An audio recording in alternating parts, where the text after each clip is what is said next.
Alors là, on va regarder où en est la pâte. Et il semble qu'elle est quand même gonflée. Oui, regardez. Voilà, tout à l'heure, comme elle est belle. Et donc là, ça fait 1 heure.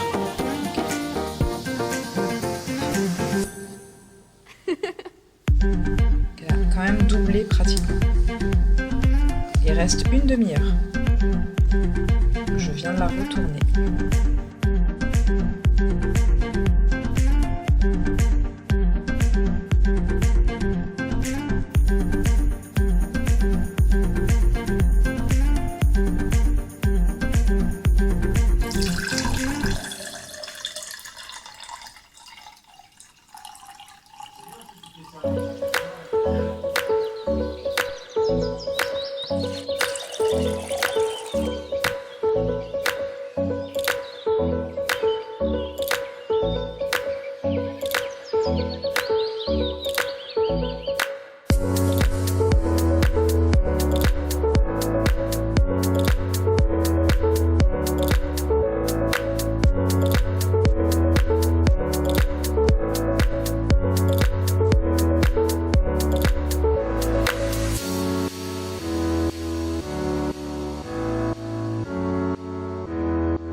On a obtenu ça. Donc vous voyez que la pâte elle est bien plus grosse et qu'elle n'adhère pas aux mains. Je l'ai coupée en 6 portions égales. On façonne la pâte.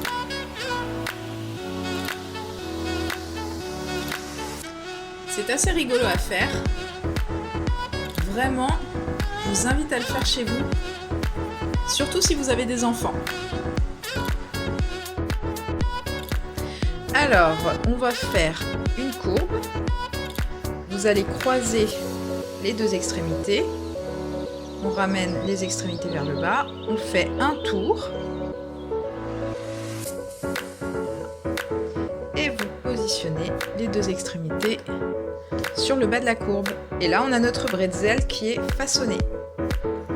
Dites-moi en commentaire si vous avez trouvé ça facile et si vous y arrivez chez vous. On en refait une ensemble.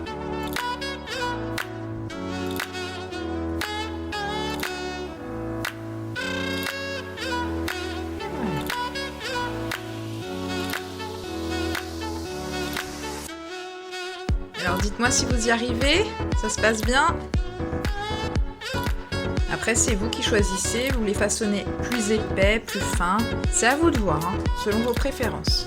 Alors, je sens que vous y arrivez super bien chez vous. Je suis sûre que vous vous amusez bien aussi. Dites-le moi en commentaire.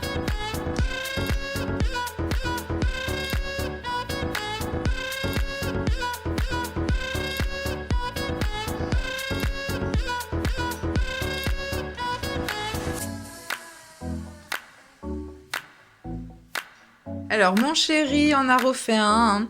On a refait celui qui était trop allongé. Et le voilà, il est tout content. Et l'eau bout déjà. C'est assez rapide. On n'oublie pas de mettre la hotte. Maintenant, alors on a mis l'eau à bouillir pendant qu'on façonnait les bretzels. Et maintenant, on va les mettre dans l'eau bouillante.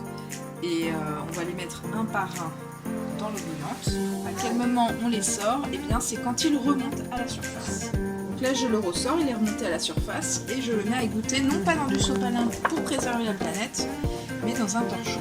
Hop. Et chez vous c'est bon. Vous voyez, on voit bien là qu'il est remonté à la surface. Donc je le prends, je l'égoutte. Une fois qu'il est goûté, on le met ici. Le torchon, en fait, qui va éponger le surplus d'humidité des bretzels. Et après, on va mettre le four à 200 degrés. Dites-moi en commentaire si vous avez trouvé cette étape facile. Les bretzels se détachent facilement du torchon. Hein, voilà, ça colle pas du tout. Hein. Puis vous les disposez sur votre plaque avant d'enfourner pendant 15 minutes à 200 degrés dans votre four. Ça correspond à du thermostat 6,5. 6,5.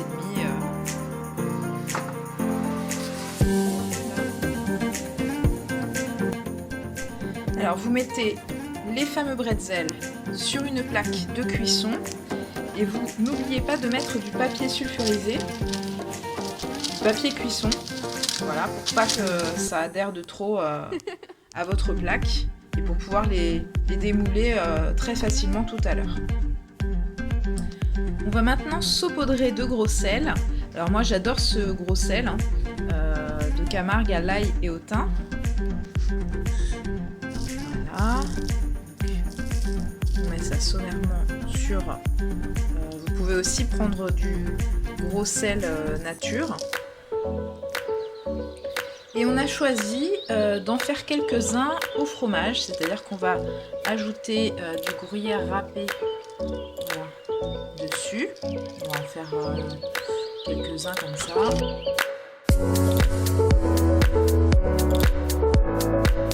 Et sur certains autres, sur deux autres, je vais saupoudrer. Voilà. Sur certains autres, je vais saupoudrer d'herbes de Provence. Et puis sur deux autres, je vais mettre de l'origan. Alors voilà, j'ai choisi d'en faire 4 au fromage, 2 avec de l'origan et les 2 derniers de les faire avec les herbes de Provence. Voilà. Comme ça.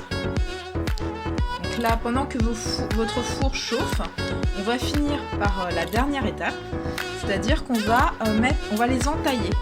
Voilà, donc j'ai fait plusieurs entailles sur chaque bretzel. Voilà. Et maintenant, on va les enfourner pendant 15 minutes à 200 degrés. Dites-moi à quel parfum vous les avez faits chez vous.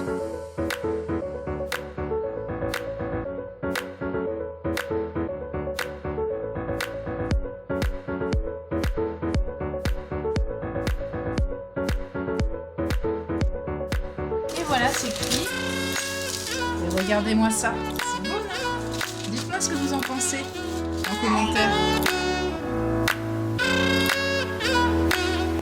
Alors voilà, je vous montre un petit peu le dessous de chaque bretzel. Donc on peut dire que la cuisson elle est réussie. Hein. Alors si vous avez aimé ma vidéo et ma recette, alors je vous invite à mettre un pouce bleu et puis à vous inscrire, à vous abonner et à cliquer sur la petite clochette qui s'affiche. Comme ça vous allez recevoir des alertes automatiquement dès que je ferai une nouvelle vidéo. Et dites-moi si vous voulez que je fasse d'autres vidéos. À bientôt! Bonne cuisine!